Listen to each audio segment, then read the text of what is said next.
መጽሐፈ መሣፍንት ምዕራፍ 7 ጌዴዎን የተባለውም ይሩበኣል ከእርሱም ጋር የነበሩ ሕዝብ ሁሉ ማልደው ተነሡ፣ በሐሮድ ምንጭ አጠገብ ሰፈሩ።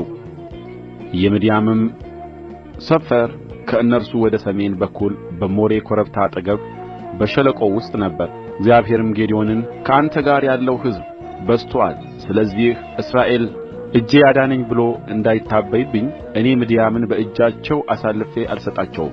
አሁንም እንግዲህ የፈራ የደነገጠም ከገለዓድ ተራራ ተነሥቶ ይመለስ ብለህ በሕዝቡ ጆሮ አውጅ አለው። ከሕዝቡም 22,000 ተመለሱ፣ 10,000 ቀሩ። እግዚአብሔርም ጌዴዎንን ሕዝቡ ገና ብዙ ነው፣ ወደ ውኃ አውርዳቸው፣ በዚያም እፈትናቸዋለሁ። እኔም ይህ ከአንተ ጋር ይሂድ የምለው እርሱ ከአንተ ጋር ይሄዳል፣ እኔም ይህ ከአንተ ጋር አይሂድ የምለው እርሱም አይሄድም አለው። ሕዝቡንም ወደ ውኃ አወረደ።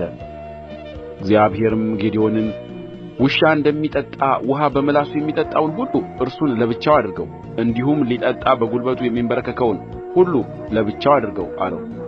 በእጃቸውም ውኃ ወደ አፋቸው አድርገው የጠጡት ቍጥር 300 ነበረ። የቀሩት ሕዝብ ግን ውኃ ሊጠጡ በጕልበታቸው ተንበረከኩ። እግዚአብሔርም ጌዴዎንን በእጃቸው ውኃ በጠጡት በ300 ሰዎች አድናችኋለሁ፣ ምድያማውያንንም በእጅህ አሳልፌ እሰጣለሁ። የቀሩት ሕዝብ ሁሉ ግን ወደ ሰፈራቸው ይመለሱ አለው። የሕዝቡንም ስንቅና ቀንደ መለከት በእጃቸው ወሰዱ። የቀሩትንም የእስራኤል ሰዎች ሁሉ ወደ ድንኳናቸው ሰደዳቸው። 300 ሰዎች ግን በእርሱ ዘንድ ጠበቃቸው። የምድያምም ሰፈር ከእርሱ በታች በሸለቆው ውስጥ ነበረ። በዚያም ሌሊት እግዚአብሔር በእጅህ አሳልፌ ሰጥቻቸዋለሁና ተነሥተህ ወደ ሰፈር ውረድ። አንተም ለመውረድ ብትፈራ አንተ ከሎሌህ ከፉራ ጋር ወደ ሰፈሩ ውረድ፣ የሚናገሩትንም ትሰማለህ።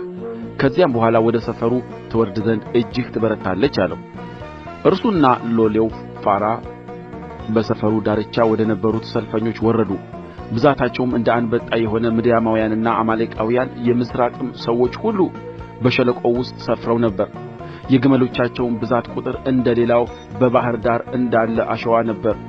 ጌዴዎንም በደረሰ ጊዜ አንድ ሰው ሕልምን ለባልንጀራው ሲያጫውት፣ እነሆ ሕልም አለምሁ፣ እነሆም አንዲት የገብስ እንጎቻ ወደ ምድያም ሰፈር ተንከባልላ ወረደች፣ ወደ ድንኳኑም ደርሳ እስኪወድቅ ድረስ መታችው፣ ገለበጠችውም፣ ድንኳኑም ተጋደመ ይል ነበር።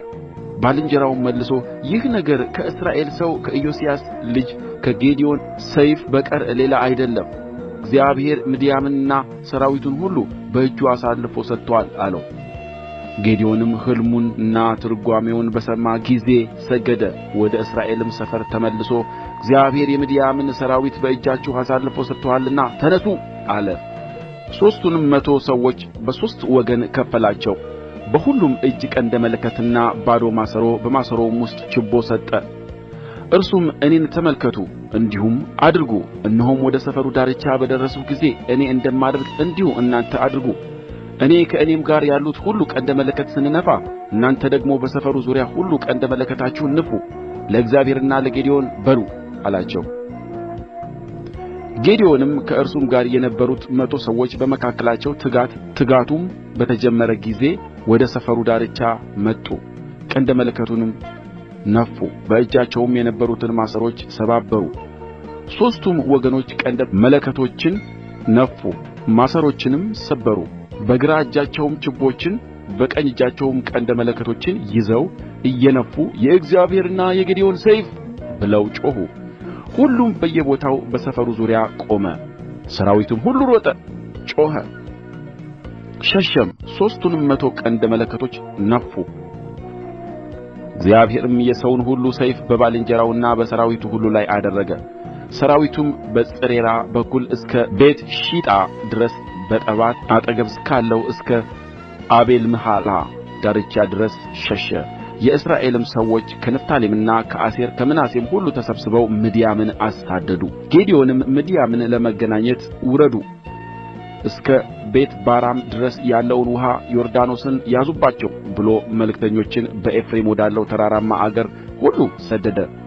የኤፍሬም ሰዎችም ሁሉ ተሰብስበው እስከ ቤትባራ ድረስ ውኃውን ዮርዳኖስን ያዙ። የምድያምንም ሁለቱን መኳንንት ሔሬብንና ዜብን ያዙ።